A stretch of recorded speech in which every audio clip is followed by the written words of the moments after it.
Elden Ring has been my favorite game since it released back in February, and honestly, I think it will be for the foreseeable future. There's really only one game coming up that could steal my attention. Not Breath of the Wild, not God of War. I'm sure those are both going to be great, but they're not my personal favorites. It's Kingdom Hearts. Kingdom Hearts, you say? The game story is bananas. Yeah, you're right. Let's play Elden Ring. This is the game where a dude's marriage was officiated by the dog pope, then he divorced the moon to marry himself, make a bunch of kids who do a war, two of whom are demons with tree horns that get hunted by a guy who literally eats his own poop. Yeah, no. Kingdom Hearts is silly. Goofy wears a pirate outfit. On my quest to find the most fun character to play in Elden Ring, I decided to make a Riku run. Could have done Sora, but if you're into Kingdom Hearts, you know Riku's kind of a goat. Forget this when I inevitably do Sora. If you want to watch these runs live, check out my Twitch channel. We've got some really bad ideas coming up. For now, it's time for Destiny.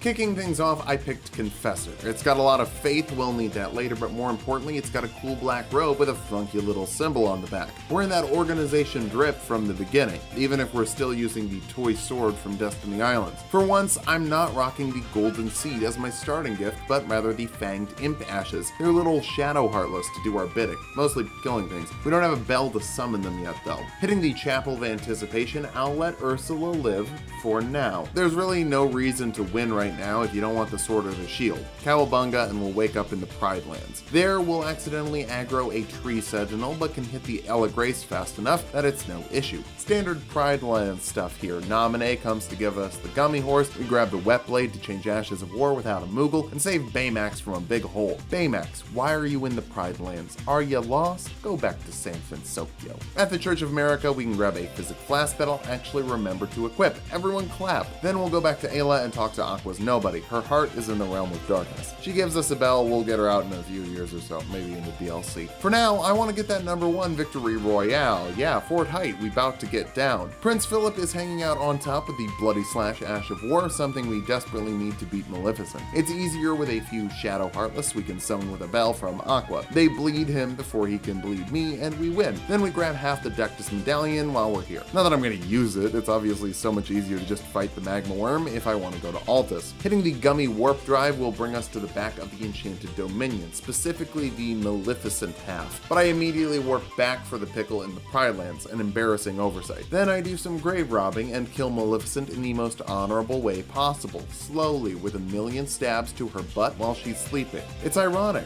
she could save others from sleep, but not herself. I hoped that the Shadow Heartless would also attack with the bleed effect, but no, they just kind of stand around. After beating our first villain, Naminé invites us to the old mansion, just so I can leave. Nothing really happens there, it's just a base of operations to eat ice cream with Diz. Right back where we were, Fort Pharoth is a pretty great spot to find ingredients for this build, specifically the second half of the Dectus Medallion and the Radigan Sword Seal Talisman. That boosts our vigor, endurance, dexterity, and strength by 5, but makes it take a little more damage. At this point, the extra vigor and strength actually balance that out. With that, we can summon Donald and we're ready for Scar, the Fell Omen. He's really jealous of his brother and gets dunked on for deformity. Bummer. We're just gonna make his scars worse though, with a splintery wooden sword and 2 heartless friends that are gonna stack bleed up really fast. For those who don't know about the Elden Ring beginner mode, bleed does a set percentage of damage to a boss's health, so despite not having an upgraded sword at all, we can get it done, and are rewarded with another pocket. That's what the zippers are for in Nomura's design. We need at least 4 zippers. That opens up Stormveil Castle, and I'll head up the safe path where Gostok locks us in a room with a Wind Knight. Little does he know we're a Light Spring Jacket. That's right, Riku is a Windbreaker. R.I.P. Wind, never stood a chance. Up the stairs a bit, we'll stop by a Grace because we're about to make a big jump. You think the swag jump is impressive? This is a full-on leap of faith. There's probably another way to make my way into the building, but I don't know where that is, so I cowabunga. Then drop a Stone Sword key to get the Godskin Seal and the Godskin Apostle Prayer Book. You know the Godskin duo and how they're the evilest, darkest blight on this whole game? Yeah, they have the darkness spells. Shocker. This is also a great way to get to the back of those ballista archers that normally snipe you on the way to the danger path. It makes it slightly safer to get to the secluded cell Grace. But does that mean it's time for General Grievous? No, we're gonna leave right around the outside and start running around Lernia. First, I participate in capitalism, then grab a map, then 2 fingers in the hole, then feed pickles, and some smithing stones. But now we find a problem. Remember that Godskin book we picked up? We still have to buy those spells with runes. Until we buy those spells, our fighting options are sword that isn't upgraded, and nothing else. Upgrading the sword is an option, but I want to save my stones for the casting seal, so let's take out a Tibia Mariner. That should be pretty easy. It's really slow, and it can't really do anything except summon skeletons. Sure, they're gonna hit you every once in a while, but as long as you're dealing even the bare minimum amount of damage. We aren't dealing the bare minimum amount of damage though, and the first death of the run is to the Tibia Mariner. Jeepers, that is embarrassing. He was on the way to Crush from Finding Nemo. In Kingdom Hearts 4, Crush is the one who teaches you spells. Trust me, if I'm wrong about that, you can sue me for more $1 billion. But we need runes, so let's bully Nerd Juice. Not that he gives a lot of runes, he just blocks the path to Patches, who makes pickles. Does that make Patches Remy? Thank you, little chef. Back to Lernia, the Dexterity Physic tier boosts Dexterity by 10 for 3 minutes, which is not only 10 extra levels worth of damage, but it also increases our casting speed. It's a very good Physic tier, and you don't need to fight anyone to get it. Then Smithing Stones 2s, Somber Stone 1s, Smithing Stone 3s, and a Golden Seed. We need both the regular Smithing Stones for our casting focus, and Somber Smithing Stones for our sword, and our other sword, and our third sword. Lots of Keyblades for this boy. Yeah. Do you ever space out just thinking about swords? Okay, yeah. 100%. Yes, correct. All the time. Eventually, we make our way to the Raya Lucaria Crystal Tunnel, and that unupgraded sword, doesn't work well against the rock miners. So we're just gonna run a lot to do some bad platforming, because this is a Kingdom Hearts game and a FromSoft game. Square and FromSoft should mix their names together and become Squaresoft or something. We finally get to the bottom. The Crystallian also resists slashing damage, so what to do? I'll just summon 2 Shadow Heartless and hit it a lot. After you break its stance, you start dealing normal damage, and you interrupt its attacks with every hit. It's a really easy boss. A lot of times I get here with no healing whatsoever and still win. That finally gives us enough runes to go buy the Black Flame spell, or Dark Firaga in Kingdom Hearts. After roughly an hour and a half into the stream, it's time to unleash the power of everlasting darkness.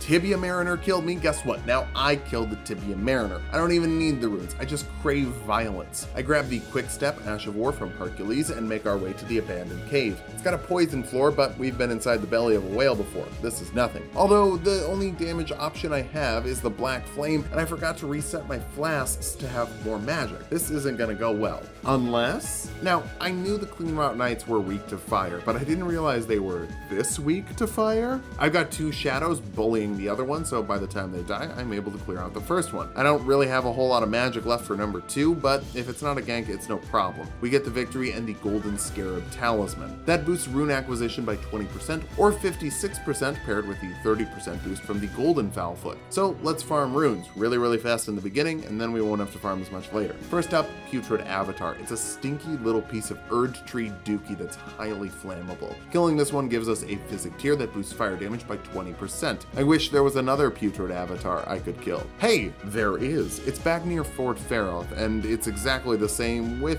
the exception that it does nearly our entire health bar in each hit. As long as I can keep my distance and just spam Dark Firaga though, it shouldn't be a problem. Unfortunately, the trees work together, I get blocked off and die. Second try though, we kill an endgame boss at early game levels and get an endgame level of runes. Delicious. There's nothing this spell can't do. It has no weaknesses, unless the enemy can make you whiff. Since the projectile is slow, fighting something like the Dragon Smaragd can be a bit tricky. It could just fly away before the projectile lands. There's a bunch of teardrop scarabs hanging around though, so if I get the time, I can just kill them, reset my magic flasks, and use Cure on myself to get back to full. I could also die because I wasn't paying attention to the big dragon and was instead chasing beetles around. Second try is the win though. Honestly, flying seems pretty good. I should get a flying friend. The best flying friend requires a ride to the 4 Belfries, where I can gummy warp back to the Chapel of Anticipation. That also means it's time for a rematch with Ursula, or the first fight with Ursula since we jumped off the cliff the first time. She's got 10 arms that tickle you with little swords. Call it Deca pokers. Still, she takes fire damage despite being an octopus. After she's dead, we can go through the door that wasn't opened the first time we were here and grab these spirit ashes for the E-Glider Dream Eater. Like from Dream Drop Distance, right everybody?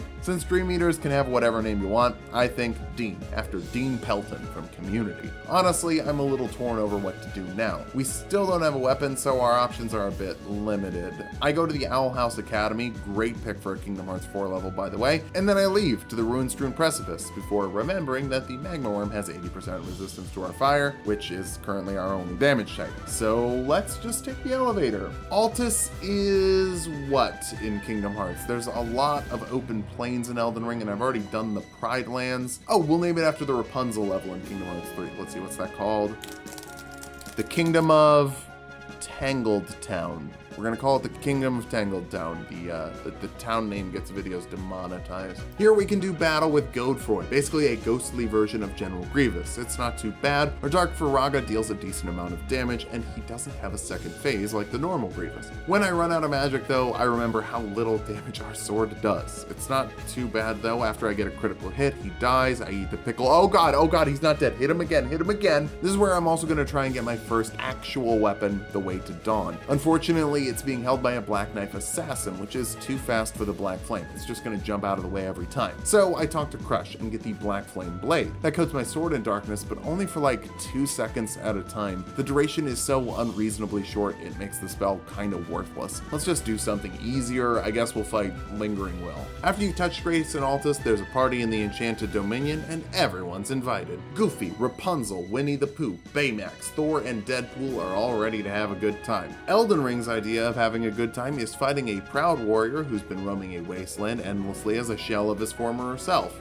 You know, Lingering Will. The other Disney characters are able to draw his attention, which means that he's not going to dodge my Dark Firaga, as well as some other bosses. There's definitely still a few whiffs. Phase 1 ends pretty early, and Phase 2 shouldn't be too bad. He starts off with a big wave jump, not what he normally does, but then he does his normal first attack, summoning the meteors. Leaves him very vulnerable to fireballs, so I throw one in and my other party members can break his stance. I could run in for the critical hit, but it's better to just throw fire. Because of that, we're able to win when he does a big gravity attack. We're rewarded with a buttload of runes and access to the underground Atlantis world. Man, Kingdom Hearts 4 has some great world selection. I am dreading the Black Knife Assassin though, so I try to get the Keyblade of Heart instead, which means we have to fight one of Sid's monster toys from Toy Story, the Deathrite Bird. It only shows up at night and makes giant explosive ghost flames. Not only are they going to deal damage, they also stack Frostbite, which does a percentage damage of your health and increases the amount of damage you take. It's brutal. It even kills our horse, and the game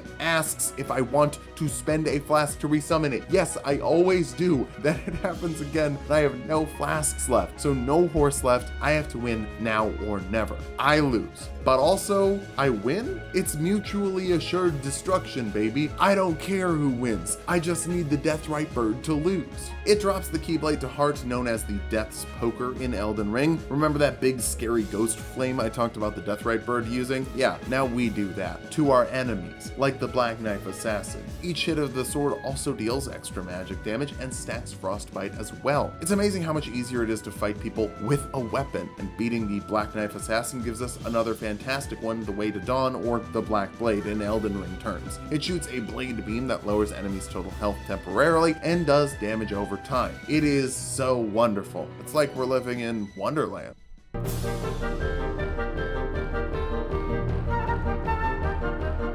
Second stream starts and it's time to upgrade our Dream Eater, or should I say, Dean Eater. I run up the hill to make a deal with Aqua, but first I need to run through Dunburl from Brave. It's full of giant hands, and I fell for some bait, then immediately caught those hands. The boss of the area isn't hard, it's Merida, but I've got a fancy new Keyblade that deals some damage over time and lowers an enemy's total health. She just wants to let her hair flow in the wind as she rides through the glen, firing arrows into Riku's torso. I'm too good for that. I win, it's not too hard part. Aqua tells us about Underland, a land under the ground that's full of the grass we need to give the Dean to level him up. First, grab the Glovewort Bell bearing, then battle Repliku. He has no weapons or armor. Vexen must have just pooped him out, poor little guy. Heading down deeper into Underland, we grab the Ghost Glovewort 10 and the Fingerslayer Blade to give to Aqua. We traded for the inverted Carrion statue to turn a room upside down. God, it's a total rehash of Wonderland from Kingdom Hearts 1. While I'm in the area, I went the wrong way accidentally and ended up in the Brother Bear world, which shouldn't be here. It's from Disney's flop era. Then I fight the Erdtree Avatar. Okay, wait, no, I do want to defend Brother Bear for a second. The soundtrack's a banger. Phil Collins did some work on here. It's debatably as good as the Tarzan soundtrack. I don't care if it's not diegetic sound or whatever. Great. You watched one video where someone smart said it and you're just parodying it? Great. Anyway, there's a really cool switch in the aspect ratio from 4:3 to a 16:9. It's a time in film where that was just sort of happening. It does get bogged down by the moose humor that didn't land with kids older than 4, then they doubled down on that for the sequel. Basically what I'm saying is put Brother Bear in Kingdom Hearts 4. The Erdtree Avatar is weak to fire, it dies. I just wanted Tears It Drops, which boost magic, holy, or lightning damage. But this isn't a story about Erdtree Avatars. It's a story all about how Caria Manor got flipped, turned upside down. Then it just takes a minute, so sit right there, and I'll grab the Curse Mark of Death and forget Brother Bear. Now we'll grab the Drip by picking up the Haligtree Medallion. We're not actually going to the Haligtree, it just pisses off Xehanort so much that he sends someone to kill us. I want that guy's shirt. Then I head back to the Dunborough area and get the skirt for that Rio Riku Drip. Specifically, it's the Darkness outfit. It's the coolest. He doesn't have any bad looks, but his baddest look is his baddest look, if you get me. Then we go to the Anthill, Bug's Life world. Another cool pull for this game. The ants are trying to kill us, so I guess we're working with Hopper. My bad. I grab the Glovewort Bell bearing 2 and ignore Phalanx from Demon Souls. Avoid the ball, but oh god, it can teleport. 2 Somber Stones, 7 and a 6, and then down the elevator for the last grass for our birdie boy. Now we'll head to the Owl Academy house and make our way to Todd the Fox from Fox and the Hound. Oh, that's a dark pick for a boss. He doesn't have a lot of health, which I would expect because he's a child. Unfortunately for him, he's blocking the Ratigan icon, which will let us cast our spells faster and hopefully whiff less. I could run up to fight the Owl Lady, but I love Ida, so instead we'll just head back to Stormveil and fight General Grievous. Remember how we got that secluded cell grace earlier? That just means that we can run right into the Godric fight. Just like in Kingdom Hearts 1, you don't have to play every level, you just have to pick 2 bosses of your choice to get to the next level. So Godric is easy. Honestly, probably easier than Godefroy. I think he has less health. We've also gained a lot of levels since then and can shred through him. We even kill him by jumping over the earthquake attack and smashing him. It's super rad. Now we can access the harder part of the game, but maybe we should level up our gear first.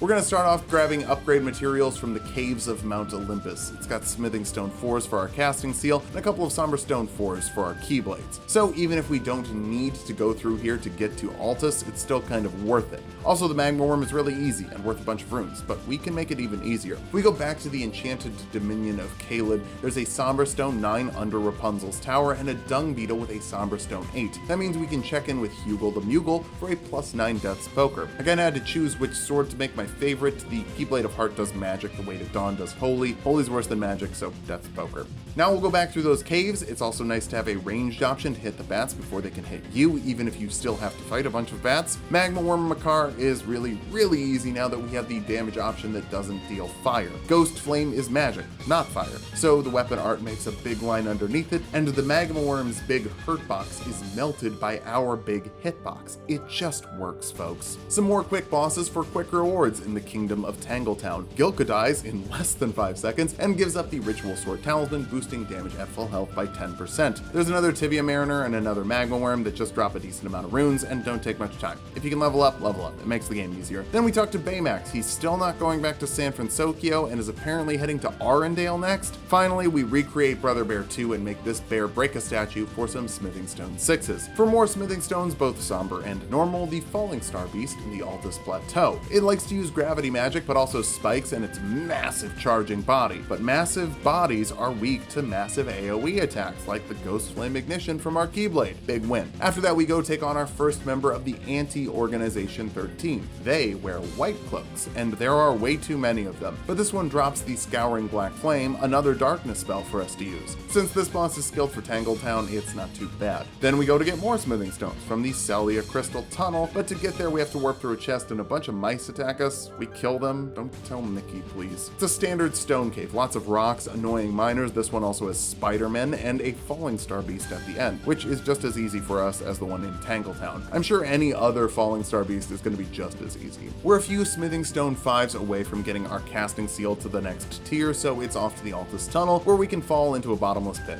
Whoops. But also grab smithing stones and fight the Crystallian Duo, which is effectively fighting the Crystallian twice in a row. It was easy before, and now we've got way more oomph from each of our hits. We're a little OP now. Nothing's gonna get in our way. Until we have to climb Rapunzel's tower. The Divine Tower of Caelid is a pain. Some dude bum rushes me and tries to push me off. I have to find the right ladders because Rapunzel isn't here to just let her hair down. Eventually, I do make it to the top, and I have to deal with 2 Radon soldiers that we're just not dealing damage to. I give up and try again before just running around them and going down. That's right, you thought going up was bad. Now, I need to go down. We get some more bad platforming. A Kingdom Hearts FromSoft classic, then up an elevator, up some stairs to open a shortcut, and I got lost. Yeah, believe it or not, somewhere in there I went the wrong way and got dunked on by a black flame monk. I come back and make it down the right way, and there's another organization member. This one is scaled for the Enchanted Dominion, so it's more like that putrid avatar that could one-shot us. I died once, but I managed to get the win my second try for the Braveheart, also known as the God-slaying Greatsword. It's a great sword to kill the Elden Beast, so yeah, it's a great sword for God-slaying. I'll talk about it a bit more once we start using it. Our final upgrade materials will come from the fully grown Falling Star Beast at the top of Mount Olympus. We've killed 2 of these, it shouldn't be too hard to kill a third.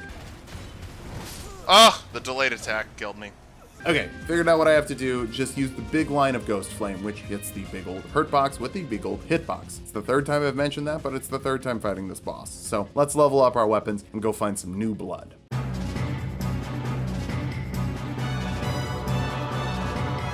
First, the Draconic Tree Sentinel. While he hits pretty hard, he doesn't hit as hard as we do with our birdie buddy. It's able to distract him, and the Flames of Darkness turn this headless horseman into a dead full corpseman. Also, Disney should work up some nostalgia for their Sleepy Hollow cartoon. I liked it a lot as a kid, and they never touch it. Before we actually head into the Radiant Garden, I want to get a few more Sacred Tears from the Weeping Peninsula. Dwarf Woodlands, I guess. It just upgrades our potions to high potions so we can chug jug more effectively. Now we head into the Radiant Garden, the coolest area of Kingdom Hearts, and probably the coolest area of Elden Ring, in my opinion. Since it's easy to get lost, though, I just run across the rooftops. There's an evil tree from Snow White's woods here, just figured out what's it called, the Erd Tree avatars, and I dunk on it for a Lord's Room. It's 50k runes with extra steps. I also scoop up the Ritual Shield Talisman for extra defense at full health before getting ready to take on Godfrey. Godfrey is a Guardian of Light that's literally a Guardian made of light. I think the next Kingdom Hearts games will have light-themed villains since the first games were the Darkseeker saga. Just something I think would be cool. Like a tyrannical light brigade of toxic positivity Riku needs to defeat to be sad. Anyway, Godfrey's easy at this point. We deal a lot of damage. Somber Stone weapons are pretty great. You can hit +9 before you even get to Lindell. Upstairs, there's a Black Knife Assassin to prove how far we've come. The first one killed us and was a real puzzle to beat down. This one, a single weapon art from the Keyblade of Heart. Death's Poker is one of the best weapons in the game. Hope you're learning that by now. This is where I realized that Melina should be Kairi, not Naminé. They're kind of the same character anyway, but we'll make Rodrika Naminé and Melina Kairi. She's gonna help us in exactly one fight, and then is gonna die for the plot. But first, we need to fight Skargot together. He's stronger now, probably boosted with Heartless power. Oh my god, he killed Kairi, you bastard! And the Dean, but the Dean always dies. Then I clear out Skargot. The door to light is locked, but Kairi thinks that it will open up if we burn down the Erd Tree. But for that, we need to go to Arendelle, which is fine by me. Putting Elsa in the tags of this video is gonna get us some big money. Just to be safe though. I've been thinking way too often, maybe only gold is flawless. First thing in town, I yeet some fire at a teardrop scarab for another smithing stone 7. Then I yeet some fire at an evil snow white tree. This one can clone itself. It's kinda scary. I just realized that it can still do the light blast attack, so 2 of those would be really bad. But darkness smothers light. It's pretty easy. It's worth a lot of money. Also, that's what I'm into, so sub on Twitch and Patreon, AdSense, etc. There's a couple of churches that have sacred tears to boost our items even more, or at least the flasks. And also an ancient dragon smithing stone, the highest level of orichalcum for our casting seal. Now we can fight the fire titan, which resists frostbite. Makes sense, he's made of fire and lives next to Elsa's castle. Unfortunately for him though, we can really stack the frostbite with the key to heart, which is huge. Frostbite does a percentage of health when it procs, which takes out a lot of the fire giant's big HP. So for phase 2, let's do that again, but this time with Way to Dawn's blade beams. We'll even shoot them right into his eye, since that takes more damage. Breaking his stance in phase 2 brings the eye down to the bottom so you can jam your sword into it. It's my favorite thing to do in the game. After that, it's just another frostbite proc and a few more hits. Then Kairi dies for the plot. Classic Kairi move. If we want our heart back, we have to go to a crumbling castle.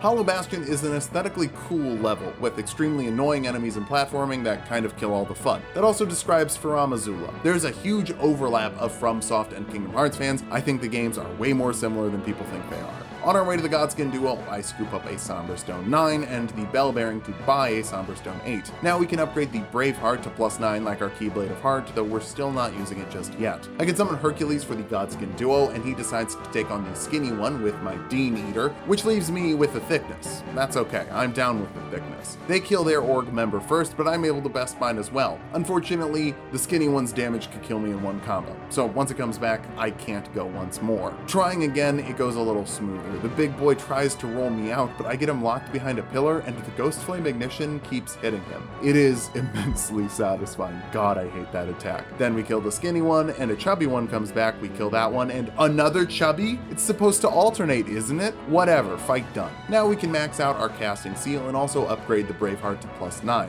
Then I had to do something unfortunate. Sure, I land the swag jump, but after using a stone sword key and riding the elevator, I have to fight Baymax. He's apparently not gonna go back to San Francisco. Wait, oh no, this is evil Baymax. It's evil clone Baymax. I'm a good guy for killing him and getting the Alexander Jar Shard, which will boost our weapon art damage by 15%. Our weapon arts were already ridiculous, and now they're even better. Then I make my way to the Great Bridge Grace, scooping up the Dragon Crest Shield Talisman for physical damage resistance and an ancient Dragon Somber Smithing Stone. Apparently, I also scared the dragon away. Yeah, get out of here, Maleficent. Don't make me show you how it's done. After touching the Grace, I go on a quick field trip to pick up Golden Vow. I have to kill Anastasia, which is a Fox movie, meaning it's now a Disney movie, so it can be in Kingdom Hearts. She's a cannibal in this game, so killing her is fine. Golden Vow boosts your physical damage and your damage resistance by 20%. It's not good to cast it twice, I just accidentally hit the wrong button while starting the fight with the Draconic 3 Sentinel. The extra power from the Baymax Jar Shard more than makes up for it though, so he is toast. Before we fight the beast, we're gonna fight some smaller beasts, blocking the Old Lord's Talisman. There's 3 of them, they jump you when you open the chest, but I'm able to use the Ghost Flame to blast around their shields and grab this talisman, which extends spell duration. Now we're ready to fight the beast, a Kingdom Hearts classic. He helps Sora, but if you're Riku, he's a boss, and he's a boss with a ton of aggression and roar AoEs. In this game, he even has a greatsword? Yikes. We also have a greatsword though, and our brave heart was made to kill gods. Unfortunately, it's almost too strong, and we put him into phase 2 early. The weapon art coats the sword in black flame and just, oh god, it does so much damage.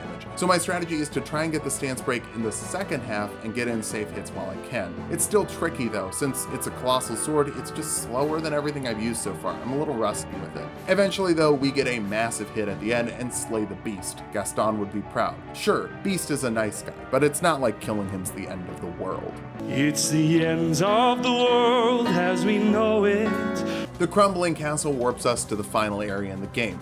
Almost like Kingdom Hearts. Here we can fight Sir Gideon Offnort, the All-Norting. He's got a bunch of spells, but no vigor. If you don't invest in vigor, this could be you. Friends don't let friends dump vigor. Heading up the stairs, the Erd Tree Heal is sitting on the bed. It's a fantastic Kiraga. I probably won't need it, but we'll scoop it up on the off chance that I have too much magic and not enough HP. Seems like a really specific scenario. The penultimate boss is Santa. It's Santa? Oh, that makes sense. He can travel between worlds if he's delivering gifts to Sora, which means that he's at least as powerful as the Keyblade wielders. And now he has an axe. First try doesn't go great. Second try goes a bit better. I'm able to get the Black Blade Flame on him and almost take him down. Third try, I even learned some new tech. His axe throw is really, really bad. It's so bad that you can fully charge a heavy attack and deal massive stance damage right off the top since he loves leading with this move. It's still not enough though, but fourth try, we get a big weapon art hit and can get the W. That's for putting me on the naughty list.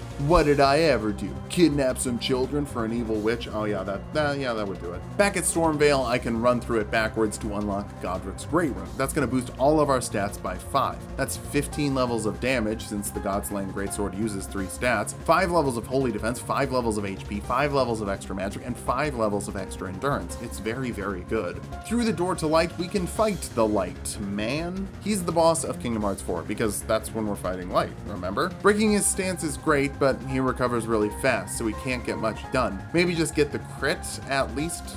Don't whiff it, then he's gonna kill you. Honestly, he's harder for me than Phase 2. The God-slaying Greatsword isn't for him, it's for the god. The Space Whale. This game ends with a cool humanoid boss turning into a much less fun space whale that takes too long to be fun. That is so Kingdom Hearts. I'm trying for a stance break to use the Scouring Black Flame. We haven't used it yet, but it's a big flamethrower of Black Flame, which I figure would do a ton of damage to the Elden Beast's big body, and it really doesn't. Dean is dead and the Elden Stars come out. It's annoying, but I just straight up run from it. That's kind of the best thing to do here. You're gonna take a little bit of damage and need to spend a flask, but it's better than having to spend 2. Oh no though, that means I'm out of healing flasks. I should have taken more of those and less magic flasks. Except the Elden Beast does the big ring attack, giving me enough time to cast Erd Tree Heal. What a weirdly specific situation. Eventually, I get my stance break and bust out the big old weapon art for the win. It took 7 hours and 5 minutes, but we killed 37 bosses and only died 20 times. Remember, I'm picking these tiers based on the death to boss ratio, average time it takes to die, and average time it takes to beat the bosses. This one was really good, so I'm gonna put it in S tier, but also bump Thor down to high A tier. Sorry buddy, you just weren't quite as good as this goth kid.